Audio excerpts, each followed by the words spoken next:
día vamos a empezar con la unidad número 7, que originalmente en el programa era la número 8, pero hicimos un pequeño enroque, un cambio que no altera en absoluto el desarrollo del curso con la doctora Tatiana Reyes para poder resolver incompatibilidades horarias con otros cursos.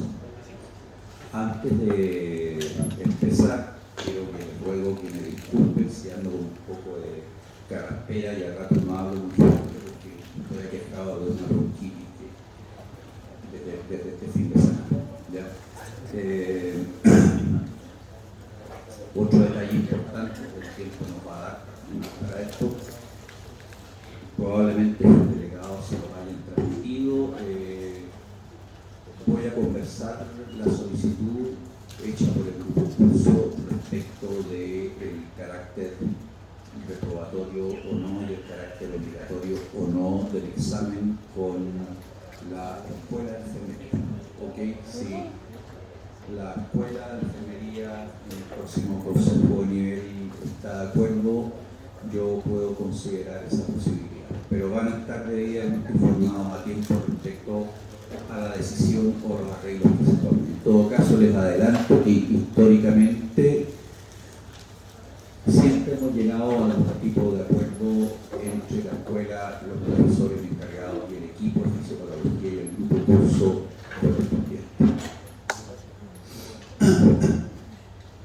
Bien, hoy día voy a empezar hablando entonces de diabetes y para eso voy a hacer, como lo hago habitualmente, un recordatorio de los mecanismos generales de regulación de la glicemia.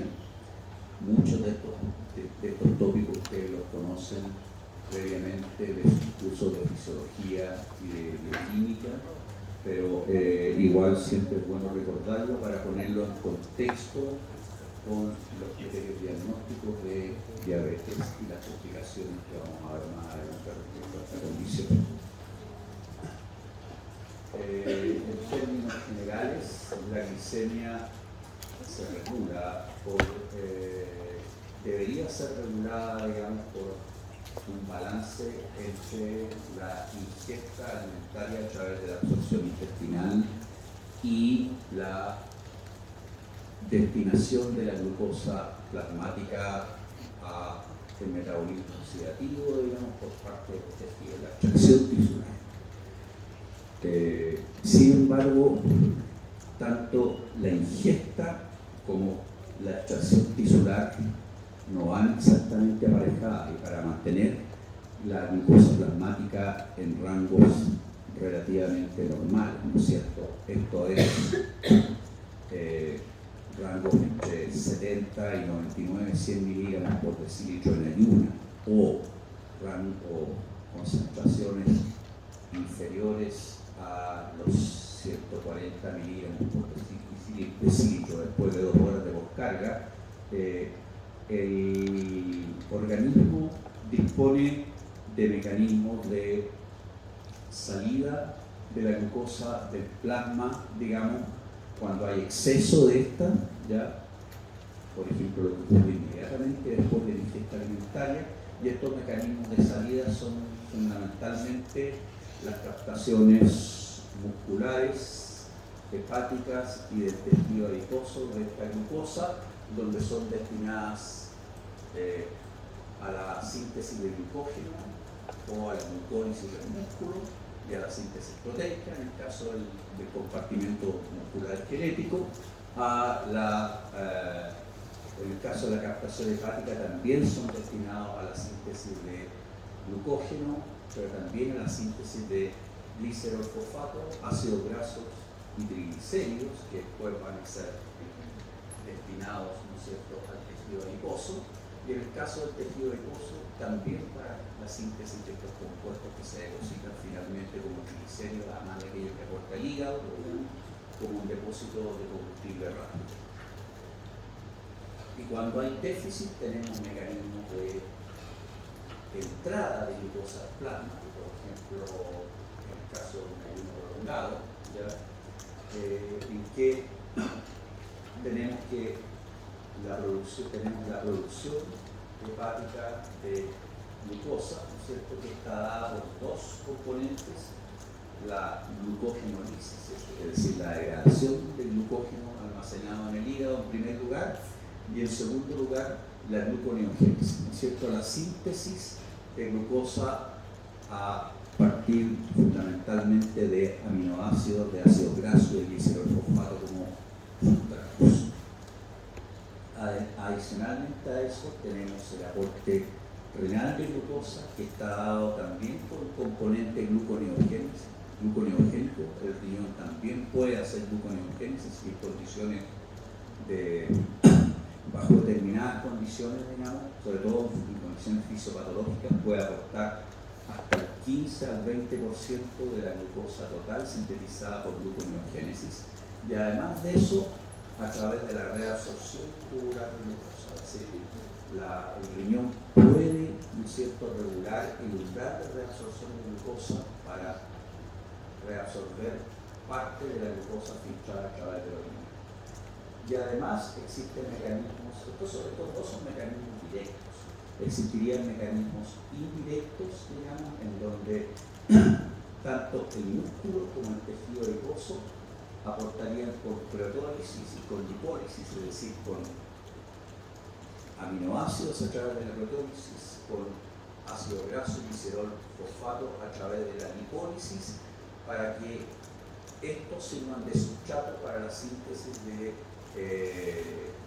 glucosa por la gluconeogénesis hepática y renal, pero sobre todo hepática. En esta imagen están puestas con flechas rojas los mecanismos de salida de glucosa plasmática, que están dados fundamentalmente por la insulina, y los mecanismos de entrada o hiperglicemiantes, ¿no es cierto?, están dados por una flecha verde, en donde el principal mecanismo hiperglicemiante es el glucagón, pero además contribuyen al menos 3 hormonas contrarregulatorias que determinan esto también, que es la hormona de crecimiento, o GH, el cortisol y las catecolaminas plasmáticas. Las principales acciones metabólicas de insulina y glucagón se resumen en este esquema, ¿ya? Existen receptores para insulina en la mayor parte de los tejidos del organismo, ¿ya? Pero al menos en 4 de ellos juega la insulina un rol metabólico importante. Estos son el músculo, el hígado, el tejido adiposo y el riñón, ¿ya? En otros tejidos la insulina tiene un rol, digamos, de estimular el crecimiento celular, ya tiene un rol mitogénico. Pero al menos en el músculo esquelético, la principal función de insulina es promover la captación de glucosa y la síntesis de glucógeno, y además promover la destinación oxidativa de glucosa por el músculo esquelético y promover la síntesis proteica. En el hígado, la principal función de insulina es también estimular la captación de glucosa, la síntesis de glucógeno hepático. La diferencia es que el glucógeno hepático, a diferencia del glucógeno muscular, es el glucógeno que se utiliza o que se dona al organismo cuando estamos en estado de ayuno, ¿ya? En cambio, el músculo, el glucógeno que sintetiza lo utiliza solo para el metabolismo y las necesidades metabólicas musculares. En cambio, el del hígado es compartido. También para la síntesis de líquido, estimula la síntesis de líquido en el hígado, fundamentalmente ácido graso y triglicéridos de PLL, y estos posteriormente son exportados al tejido adiposo, donde son transesterificados y guardados definitivamente como triglicéridos para degradación rápida en el caso de ayuno. Otra función importante de la insulina es inhibir la producción de cuerpos cetónicos, ¿no es cierto?, inhibir la gluconeogénesis en el el tejido adiposo la función principal es estimular la captación de glucosa y la síntesis de ácidos grasos y la transesterificación de los ácidos grasos que han sido exportados previamente del hígado, es decir, estimular el clearance de los triglicéridos en el riñón y la gluconeogénesis. El glucagón antagoniza las acciones de insulina fundamentalmente en el hígado, en el riñón y en menor grado en el tejido adiposo.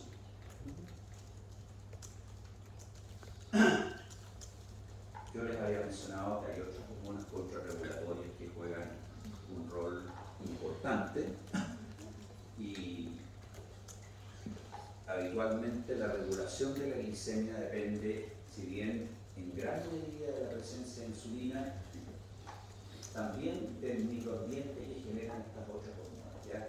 Las catecolaminas, fundamentalmente adrenalina y noradrenalina, son los principales antagonistas de insulina a nivel del tejido adiposo, que estimulan la glicolisis. Pero además pueden estimular la gluconeogénesis hepática renal y la glucogenolisis muscular, digamos, y hepática cuando hay exposición prolongada de la heroína. El cortisol es el principal antagonista de la insulina en el músculo esquelético y estimula la proteólisis muscular, pero también antagoniza en buena medida la función de insulina en el hígado y en el tejido adiposo, estimulando la gluconeogénesis y la glicolisis. Y la hormona de crecimiento es fundamentalmente un antagonista de insulina en el hígado y en el adipocito. Esta figura muestra las fases de regulación de la glicemia y el origen de la glucosa. ¿Ya? En rojo, la curva en rojo muestra el aporte de glucosa exógena por la dieta. La curva en celeste muestra cuánto de esto es degradación de glucógeno, y la curva en negro muestra la síntesis de glucosa de nuevo por gluconeogénesis. Entonces hay una primera etapa en donde hay un predominio de la función de insulina por sobre las hormonas contrarregulatorias, ¿ya? Que es la fase absortiva, ¿ya? En donde la insulina está estimulando fundamentalmente la síntesis de glucógeno hepático y muscular y la exportación de triglicéridos, porque acaba de ingresar alimento y por lo tanto hay una gran carga de sustrato energético que se está aportando a la circulación. Posteriormente hay una etapa 2, 3, 4 y 5, que son las fases post-absortivas, la fase de ayuno temprano, que es la etapa 3, la fase de ayuno intermedio y la fase de ayuno prolongado, en donde esta relación funcional se invierte y hay un predominio de hormonas contrarregulatorias por sobre insulina. En la fase post-absortiva temprana, ¿ya? Que son entre 6 y 10 horas por ingesta, por ejemplo, lo que habría ocurrido, no sé, si tomamos un alimento a las 6 o 7 de la tarde y no comimos nada más hasta el día siguiente, ¿no es cierto? Con 6 o 10 horas de ayuno. Habitualmente es el glucagón el que está estimulando la degradación del glucógeno hepático y uno puede ver que efectivamente el glucógeno que inicialmente había sido sintetizado por la fase absortiva empieza a disminuir, empieza a consumirse. ¿Ya? En la etapa número 3, que es ya un ayuno temprano, a la acción de glucagón se suma la acción de hormona de crecimiento, que además de estimular la degradación de glucógeno, estimulan la gluconeogénesis hepática. Esto habitualmente ocurre pasado las 8 o 10 horas por ingesta, ¿ya? Y aquí se utilizan fundamentalmente oxalacetato y glicerol como sustratos gluconeogénicos. Más tarde, viene una etapa de ayuno intermedio, en donde además de la acción del glucagón, tenemos la acción de catecolaminas. ¿Ya? Esa ya empieza a ser una condición de estrés que empiezan a estimular no solo la gluconeogénesis hepática, sino que también la gluconeogénesis renal y la glucólisis. Por lo tanto, hay glicerol como sustrato gluconeogénico y ya pasado las 24 horas empiezan a haber ácidos grasos libres e incluso empiezan a aparecer algunos aminoácidos porque empieza a actuar el cortisol. Y ya en la última etapa empieza a haber un aumento franco de la influencia del cortisol, ya en un ayuno muy prolongado, y empezamos a degradar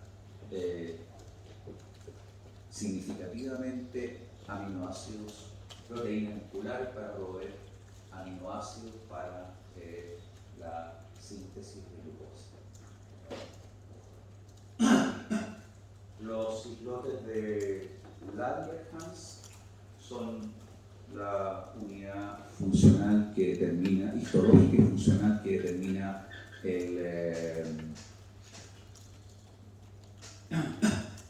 la porción endocrina del páncreas, y habitualmente son un acino celular constituido en forma de mora, constituido por células alfa, células beta, células delta fundamentalmente, ¿no es cierto?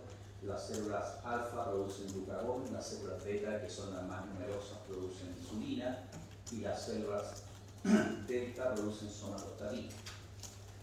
Y habitualmente las células beta se encuentran en el centro de este acino, mientras que las células alfa y las células delta se encuentran en la periferia mayoritariamente, y la circulación se organiza de tal manera que esta fluye desde el centro hacia la periferia, como indican las flechas rojas en la figura de arriba. Esto determina que la secreción de insulina es capaz de modificar la secreción de glucagón y de somatostatina por parte de las células alfa y las células delta. Aparte de eso, este acino se encuentra inervado por inervación simpática y inervación vagal, por lo tanto también hay una regulación de estas secreciones por esta forma por este componente del sistema nervioso. ¿Ya? El principal estímulo, sin duda, para la secreción de insulina es la glucosa. O sea, eso no cabe ninguna duda. Sin embargo, los estímulos vagales, fundamentalmente a través de neuronas colinérgicas, permiten estimular la secreción de insulina por acetilcolina. Adicionalmente a esto, la secreción de insulina dependiente de glucosa puede ser potenciada por la presencia de glucagón, ¿ya? Por hormonas entéricas que se cosecretan cuando uno ingiere alimentos oralmente, ¿no es cierto? Por ejemplo, la colecistoquinina y la gastrina, por un grupo de hormonas que se conocen con el nombre de incretinas, de las cuales las dos más importantes son el GLP-1 o péptido insulinotrópico dependiente de insulina, que es secretado por la célula L del ilion y por el péptido por el péptido similaglutagón, ya que es secretado por la célula K. Estas incretinas tienen un rol bastante importante porque, como vamos a ver enseguida, no solo potencian la secreción de insulina frente a la ingesta de alimentos, sino que además protegen a la célula beta de la lactosis. Aminoácidos catiónicos como lisina y arginina también pueden potenciar la secreción de insulina. E inhiben la secreción de insulina la somatostatina y las catecolaminas a través de estímulos de receptores alfa-2 adrenérgicos. Por otra parte, estimulan la secreción de glucagón los aminoácidos, los estímulos beta-adrenérgicos a través de catecolaminas. Aquí se ve el rol antagonista de catecolaminas, no solo a la función de insulina, sino que también a su secreción. El cortisol, la hormona entérica particularmente también, ¿ya? E inhiben la secreción de glucagón, la glucosa, la insulina, los estímulos alfa-adrenérgicos, ¿ya? Y también los ácidos grasos del cuerpo cetónico. Es importante señalar que en general la secreción de insulina y glucagón funcionan como por un sistema de vasos comunicantes y son inversamente proporcionales, como muestra la figura del inserto a la derecha de esta diapo, ¿ya? En donde se puede observar que a medida que la glucosa aumenta, ¿no es cierto?, la secreción de insulina, digamos, aumenta y la secreción de glucagón disminuye, ¿ya? Siempre circulan de manera inversamente proporcionales. De manera que uno de los elementos importantes, por ejemplo, como vamos a ver más adelante en los pacientes con diabetes tipo 1 que tienen un déficit secretor de insulina, uno de los objetivos no solo es restablecer la insulinemia para restablecer la glicemia, sino que también corregir la hiperglucagonemia que se produce cuando hay déficit secretor de insulina.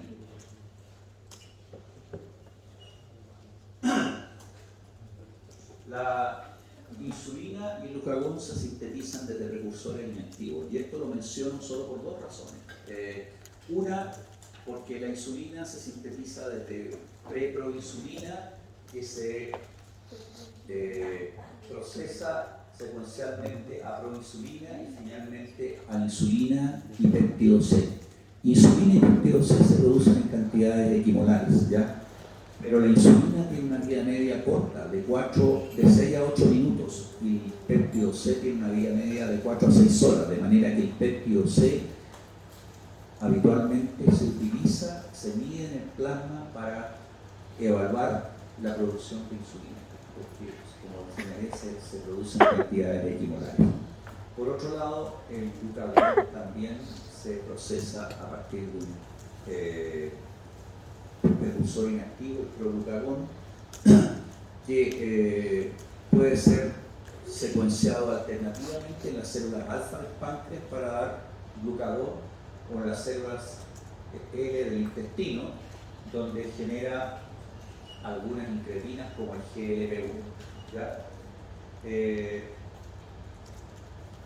Las incretinas fundamentalmente, además de potenciar la secreción de insulina, como les señalé, protegen a la célula beta de la apoptosis, inhiben la secreción de glucagón y más recientemente se ha visto que juegan un rol cardioprotector importante en el contexto de diabetes, pero también fuera de la diabetes, y eso lo voy a mencionar al final de este bloque.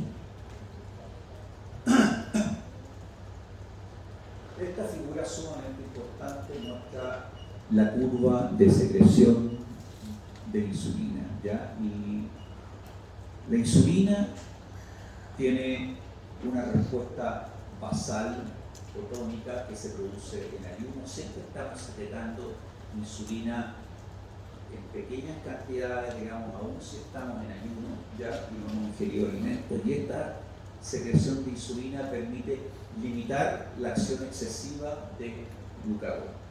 Pero en respuesta a la ingesta alimentaria, hay lo que se llama una secreción fásica, que consiste en esta curva que presenta dos pics. Un pic de secreción rápida, que es el primero, que se produce entre 3 y 10 minutos después de la ingesta alimentaria, ¿ya? Y que está constituido, el principal estímulo de este pic es la glucosa, pero también lo pueden estimular los aminoácidos, el glucagón y las hormonas gastrointestinales, que se empiezan a secretar incluso antes de que uno empiece a alimentarse, cuando sabe que va a comer algo, ¿ya? En preparación para poder bajar la glicemia rápida El contenido de este primer tipo de secreción son gránulos maduros de secreción de insulina que tienen insulina reformada, ya, o sea, insulina 100% procesada, que es insulina hipertiroxina. Y el objetivo de este PIC es estimular fundamentalmente la captación de glucosa muscular en primer lugar y de tejido adiposo, ya inhibir la producción hepática de glucosa, inhibir la degradación de gluconeogénesis. Y se beneficia además del efecto potenciador de incretina durante la ingesta oral, porque este PIC coincide con la concentración de insulina, de incretina por parte de la célula L y K del intestino. Hay una segunda fase, un segundo PIC que se produce entre 30 y 45-50 minutos después de la ingesta, que es la fase 2, ya, que es de mayor duración, pero de menor intensidad, y que permite concretar la destinación de aquella glucosa que no se haya destinado, no se haya podido destinar por el primer PIC. Por ejemplo, si la ingesta alimentaria de carga, de carbohidratos, ingerida de carbohidratos, ya. El único estímulo para este segundo PIC es la glucosa, pero este PIC tiene el inconveniente de que está formado solo por insulina, digamos, no solo por insulina por gránulos maduros, sino también por gránulos inmaduros. Por lo tanto, hay insulina que está recién sintetizada, que es proinsulina también, ya que es inactiva por el cuerpo. Son gránulos menos eficaces. No se ve bien en esta figura por algún motivo. Yo no sé si esto de acá se ve mejor, pero el inserto que está puesto arriba muestra el efecto de incretinas, ¿ya? Cuando nosotros comparamos la secreción de insulina al ingerir alimentos oralmente o cuando le inyectamos a un sujeto glucosa endovenosa, es notable. O sea, la curva en azul en el inserto muestra la secreción de insulina frente a la inyección endovenosa de glucosa y la curva en negro frente a un injerto oral. Y se ve que el pic de secreción de insulina es mucho mayor en la curva en negro, ¿ya? Y eso es el efecto de incretinas. Eso es porque cuando nosotros ingerimos alimentos vía oral se secretan incretinas que potencian la secreción de insulina, mientras que esta secreción de incretina no se produce cuando hay una inyección de glucosa por vía del endovenosa. Dígame. La línea negra es la de cuando se consume incretina por vía oral. No, la línea negra es cuando se consume alimentos por vía oral, o sea, la glucosa que ingresa por los alimentos por vía oral, con glucosa por vía oral. Ahí se produce una secreción de incretinas, ¿no es cierto?, que potencia la secreción de insulina. Y la azul, en cambio, es cuando usted inyecta glucosa por vía endovenosa.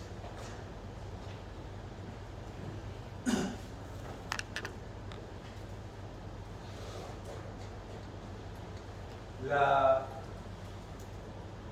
figura que muestra, lo que muestra esta figura es el mecanismo utilizado por la célula beta para secretar insulina en respuesta a glucosa. A diferencia de otros tejidos del organismo, la célula beta actúa como una especie de reóstato entre la carga de glucosa, la carga energética y su actividad eléctrica, ¿ya? Habitualmente la vía glicolítica en todas las células empieza con la conversión de glucosa a glucosa 6-fosfato por una enzima que es la exoquinasa, ¿ya? Es el primer paso.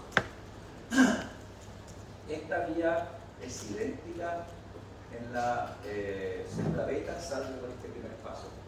En el primer paso de conversión de glucosa a glucosa 6-fosfato en la célula beta está dado por otra enzima, una isoforma de la exoquinasa que se llama glucoquinasa, que tiene una KM mucho más baja.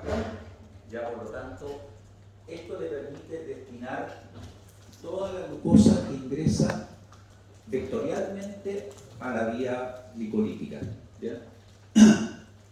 Eso implica en la práctica que la síntesis de ATP en la célula beta es proporcional a la glicemia.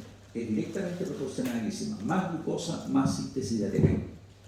Por lo tanto, cuando la glicemia está alta, se sintetiza más ATP, hay una mayor razón ATP-ADP. ¿Ya? Y esta razón ATP-ADP estimula un canal de potasio, que es el canal de potasio sensible a ATP, que está formado por dos subunidades. Una subunidad que se llama el receptor de sulfonilureas y otra subunidad que forma el poro del canal. Esto resulta en la inhibición de este canal de potasio por el alto contenido de ATP resulta en la despolarización de la membrana, y esta despolarización permite la entrada de calcio dependiente del voltaje y por lo tanto este estímulo, la entrada de calcio determina el estímulo que determina la fusión de los gránulos de secreción de insulina a la membrana de la célula beta y la secreción de insulina. En otras palabras, a mayor glicemia, mayor contenido de ATP en la célula beta, más despolarización y mayor velocidad de secreción de insulina. ¿Ya? E inversamente. Por otro lado, hay los otros estímulos como la colecistoquinina y la acetilcolina potencian este efecto a través de vías dependientes de calcio también, en tanto que los estímulos que antagonizan la acción como los receptores alfa-adrenérgicos lo harían por la vía de la PKA. Este canal de potasio, el canal KDP o receptor de sulfonilureas, digamos, es la diana terapéutica de un grupo de hipoglicemiantes orales que les da el nombre a la molécula, que se llaman sulfonilureas, entre los que encontramos la glibenclamida y la tolbutamida, que se les suelen dar a los pacientes que tienen reserva de secreción de insulina para potenciar la secreción de insulina. Sí. La concentración de ATP, la sensa del canal de potasio. La sensa del canal de potasio, el receptor de sulfonilurea, específicamente. El canal de potasio es un complejo proteico formado por una molécula que se llama receptor de sulfonilurea y por el poro del canal, que se conoce como KIR 6.2, KIR 6.2. El receptor de sulfonilurea es el que sensa la razón entre ATP y ADP e inhibe el canal.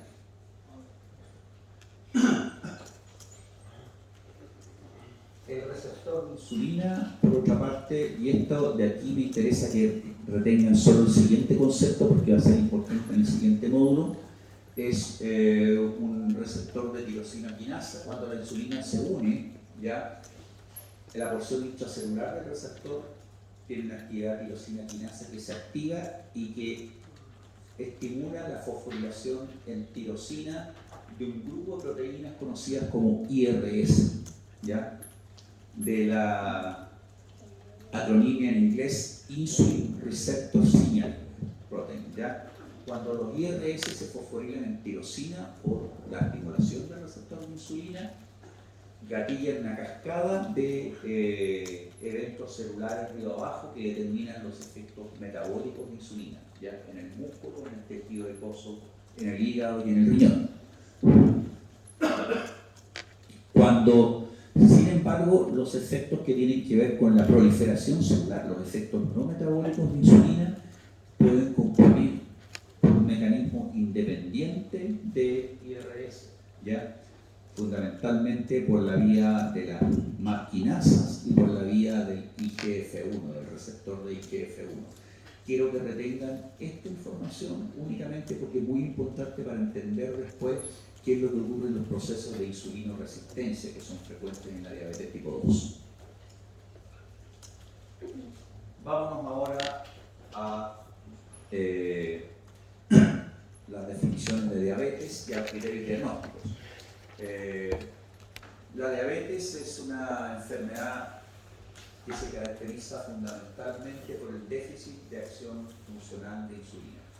Y este déficit de insulina puede ser causado por déficit secretor, ¿ya? Por resistencia periférica a efectos de insulina o la combinación de los dos primeros, que es la causa más frecuente, ¿ya? o por exceso de hormonas contrarregulatorias. ¿Ya? Y el resultado en la práctica es una razón funcional, glucagón, insulina elevada, más favorable al glucagón generalmente, ¿ya? Y en la práctica equivale a un estado de ayuno celular porque todos somos incapaces de bajar la glicemia. La glucosa está en el plasma y no puede ingresar a los tejidos, que es donde debería estar, ¿ya? Y en algunos textos antiguos lo definen como hambruna en medio de la abundancia. O sea, es como estar mirando una vitrina llena de comida y no poder acceder a ella.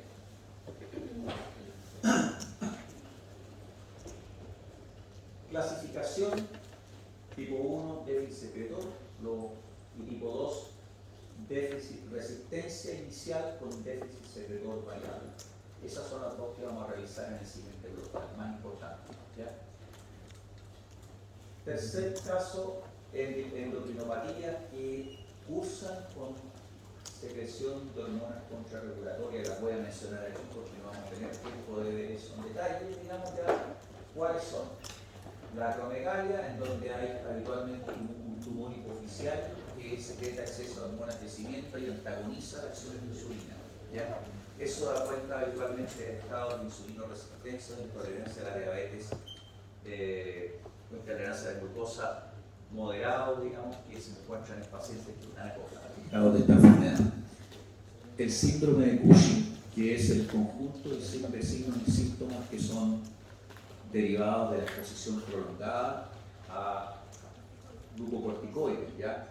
La causa más frecuente son pacientes que están tomando glucocorticoides por prescripción médica, ¿ya? También puede ser pacientes que tengan un tumor hipoficiario hipersecretor de ACTH o un tumor pulmonar hipersecretor de ACTH o un tumor de la corteza adrenal que hipersecreta cortisol, hipercortisolismo primario. Todos esos pacientes, además de usar una mirada de síntomas propios del exceso de cortisol, como la hipertensión, por ejemplo, la alcalosis hipocalémica, tienen generalmente intolerancia a la glucosa o diabetes secundaria. El feocromocitoma, que es una neoplasia de la médula adrenal que habitualmente cursa con exceso de secreción de catecolaminas, ¿ya? Y glucagonoma, que es una neoplasia muy rara de las células alfa que cursa con hipersecreción de glucagón. La diabetes gestacional, que por razones de tiempo no la vamos a alcanzar a ver tampoco en detalle, pero ustedes van a tener otro curso para eso, en donde hay un tipo de diabetes que se gatilla entre el segundo y tercer trimestre del embarazo, ya mujeres que eventualmente tienen algunos factores de riesgo previos, ¿ya? Y que se debe al aumento de hormonas contrarregulatorias a la insulina de origen placentario, ya fundamentalmente la hormona lactógeno placentario y la gonadotrofina coriónica, además de la prolactina. Algunas drogas como los glucocorticoides, ya lo mencioné, antagonistas beta-adrenérgicos, algunos antipsicóticos que antagonizan por la acción de insulina. Y existe además un grupo de diabetes llamadas monogénicas, que son asociadas a mutaciones genéticas puntuales que determinan algunas formas de diabetes caracterizadas por resistencia a la insulina hepática o muscular, fundamentalmente mutaciones del canal KATP, del poro del canal KATP del 16.2 o mutaciones de la glucokinasa. En su expresión total, la diabetes se caracteriza por hiperglicemia, el gold standard, ¿ya? Para su diagnóstico, glucosuria, catabolismo proteico elevado, lipolisis elevada, con habitualmente aumento con hipertrigliceridemia, ¿ya? Y cetoacidosis. Sin embargo, la concurrencia de estas características en su totalidad no se aprecia en el cuadro, todas simultáneamente. Se puede ver esto más frecuentemente en los diabéticos tipo 1, pero frecuentemente los diabéticos tipo 2 no muestran todas estas características clínicas a menos que estén descompensados. Pero vamos a ver en detalle por qué. ¿Sí? El catabolismo, la lipólisis y las cetoacidosis se producen por predominio del glucagón o por acción propia de la cantidad de insulina. Ambas, porque la baja de insulina automáticamente te produce un aumento de glucagón. ¿Ya? El glucagón automáticamente te va a estimular la cetoacidosis, por lo tanto va a aparecer cetoacidosis y el déficit de insulina con la falta de glucagón va a determinar el catabolismo proteico y la lipólisis aumentada. Es una respuesta falsa, esta respuesta sería fisiológica si estuviéramos en ayuno. ¿Ya? Pero cuando esto se produce en condiciones de ingesta alimentaria normal, es una falsa respuesta de ayuno en la práctica. Y bueno, dependiendo del manejo del cuadro a largo plazo, hay complicaciones microvasculares y macrovasculares que vamos a ver también al final del video. ¿Ya? Y que dependen tanto de la resistencia a la insulina como del manejo de la glucosa a largo plazo. Criterios diagnósticos, esto es muy importante.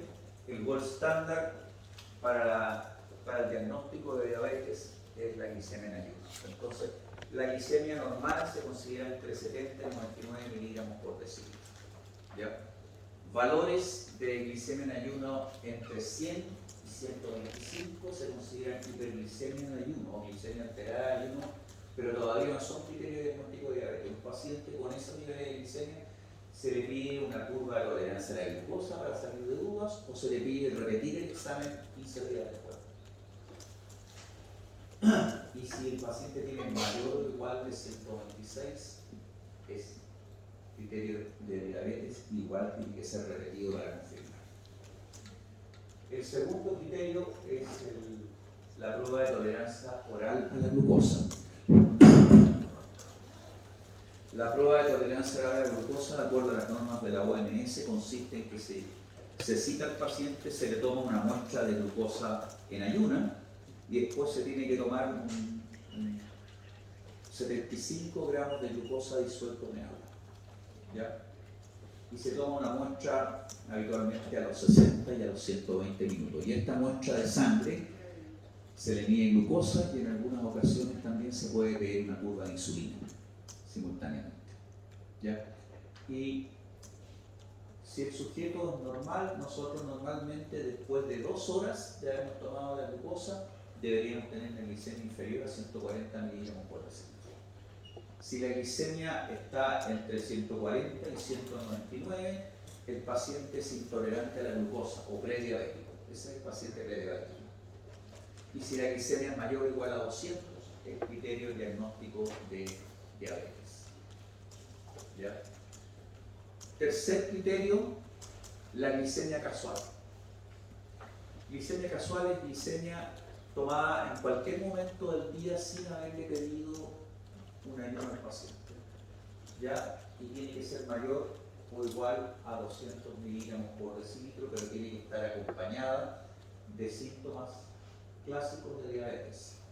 Las 4P: poliuria, polidipsia, polifagia, pérdida de peso sin explicación. Se considera la hemoglobina glicosilada, que me voy a referir al final de la clase, también como un factor de riesgo. ¿Ya? Está puesto el criterio diagnóstico, pero no es un criterio diagnóstico en estricto rigor. Se considera que un paciente con hemoglobina glicosilada entre 5,5 y 6,4 tiene alto riesgo de diabetes mellitus, y habitualmente los pacientes diabéticos suelen tener hemoglobina glicosiladas mayores a 6,5%. ¿Ya? Y una meta del tratamiento antihiperglicémico en el paciente diabético es tratar de bajar de 6,5 la hemoglobina glicosilada. ¿Profe? ¿Sí?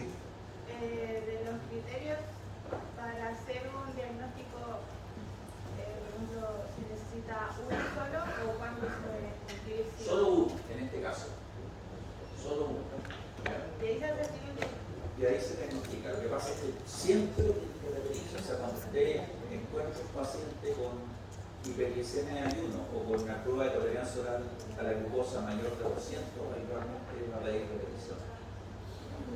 ¿Ya? Para confirmar. Y ese paciente hecho la cohorte de tratamiento inmediatamente.